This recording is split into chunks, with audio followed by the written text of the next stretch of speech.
امك. يا دي البيبسي هب 20 جنيه.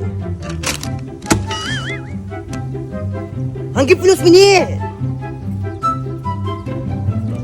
يا نهار اسود، 20 جنيه وقعت مني. معايا 2 جنيه. يلا يا اسطى قوم نحاسبه يا اسطى. قوم نحاسبه يا اسطى. الله يخرب بيتك يا شيخ، في ايه يا عم؟ ما قلتش ليه انت معكش فلوس؟ قوم احنا هنحاسبه ونجري. يلا يلا يا عم الله يخرب بيت امك. يلا. استنى بقى. خبي هو قاعد هناك شكله غبي اه. سوي له وهبه. اهو. بقول لك يا عم منى. يلا الحساب اهو. بص سايب لك تبس.